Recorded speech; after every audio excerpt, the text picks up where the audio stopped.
CSIR net का ये वाला क्वेश्चन डिस्कस करेंगे। इसमें बोल रहा है the molar extension coefficient of B, जिसका मॉलिक्यूलर वेट दिया है इस इतना, ठीक है। अब बोल रहा है कि एक सोल्यूशन प्रिपेयर किया गया, जिस सोल्यूशन सी है वो, जिसमें obviously 0.1358 pharmaceutical preparation of B है, मतलब बी ऐड हुआ है, ठीक है। सी एक सोल्यूशन और बी ऐड है, ये समझना बहुत मतलब इंपॉर्टेंट है। तो इसका मतलब कि जो भी एब्जॉर्बेंस है वो बी की वजह से ही है, तो हम वैल्यू उसकी यूज़ करेंगे, यही समझना इसमें मेन है।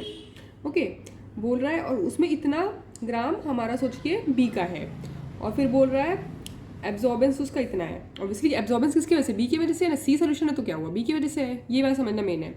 और बी है मतलब ये देखिए 1 सेंटीमीटर इसका बी है, मतलब पाथ लेंथ, ठीक है। अब the percentage weight by weight of be in the pharmaceutical preparation is, अब देखिए अप्रोच क्या है।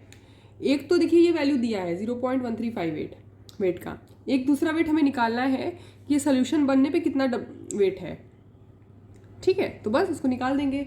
अब देखते हैं क्या कैसे करना है। अब देखिए ये तो हमारा नॉर्मल वाला फॉर्मूला है, A = EBC। अब देखिए यहाँ पे B पता है हमें, E पता है, A भी पता है, ठीक है। ये हम इस टर्म से बात कर रहे हैं ना कि C सोल्यूशन बन गया, लेकिन होगा वैल्यू तो एब्जॉर्बेंस इसकी वजह से ही होगा ना, B की वजह से वही एक्टिव है, तो हमें उससे कंसंट्रेशन निकाल लेना है। और ऑब्वियसली अगर हम कंसंट्रेशन निकाल पाए ना, वो भी पर लीटर में बात कर रहा है, ठीक है। अब देखिए अगर हम सोचिए, देखिए बोल रहा है 1 litre of solution C contains इतना, मतलब ये जो दिया है ना ये पर लीटर में दिया है, तो अगर हम पर लीटर में ये निकाल लेंगे तो W/W कर देंगे इसको। अगर आपको नहीं भी समझ में आ रहा है, जैसे इस क्वेश्चन का लैंग्वेज ऐसा कंफ्यूजन है कि आपको न्यूमरेटर डिनोमिनेटर में वो हो सकता है, पर ऑब्वियसली ज़्यादा वाला वैल्यू डिनोमिनेटर होगा ना, weight by weight, percentage weight by weight, ये तो नॉर्मल कॉन्सेप्ट है बहुत। तो देखिए A = EBC, अब हम इससे C निकाल लेंगे, तो C = A/B, यूनिट से लिखते हैं ताकि कुछ गड़बड़ ना हो जाए। ओके, एब्जॉर्बेंस कितना दिया है, तो इसमें कुछ यूनिट नहीं, 0.441।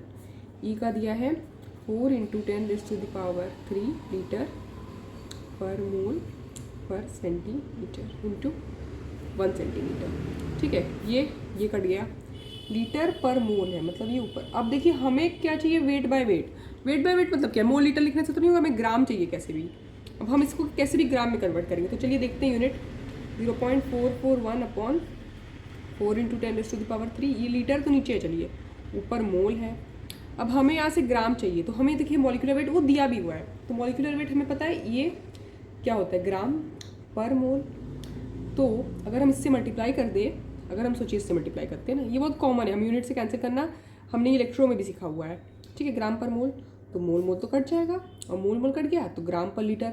और सब एक अच्छी बात ये हो रही है ना कि ग्राम पर लीटर होने में पर लीटर यहाँ पे भी दिया है वेट बाय वेट, तो हमें तो कोई दिक्कत ही नहीं है ना, पर लीटर में दिया ही है वो, हमें कन्वर्ट करने का भी कोई दिक्कत नहीं होगा, पर लीटर में वो दिया ही था, हम यहाँ निकाल लेंगे। तो अब चलिए इसको कैलकुलेट करते हैं, पर लीटर में, ग्राम पर लीटर में आएगा, तो ये हमारा कैलकुलेट करने पे ग्राम पर लीटर में आएगा 0.0198 ग्राम पर। अब अगर आपको ये दिक्कत हो जाती है, मतलब हम लोग को ये डाउट हो सकता है एग्जाम में ना कि वेट तो एक मिल गया, पर लीटर मिल गया, चलिए ठीक है, पर किसको न्यूमरेटर किसको डिनोमिनेटर। ऑब्वियसली परसेंटेज निकालने बोल रहा है किसी चीज़ का वेट बाय वेट, तो डिनोमिनेटर ज़्यादा वाले कोई बनाएंगे। अगर आपको दिक्कत भी होगी तो आप ये भी सोच सकते हैं। तो बस 0.0198 डिवाइडेड बाय 0.1358 करेंगे इंटू 100 करेंगे, क्योंकि परसेंटेज निकालना है। तो हमारा इसका आंसर आप इसको सॉल्व करके देखेंगे तो इसका आंसर हमारा आ जाएगा 14.6 समथिंग। ये इसका आंसर बी हो गया। Thank you.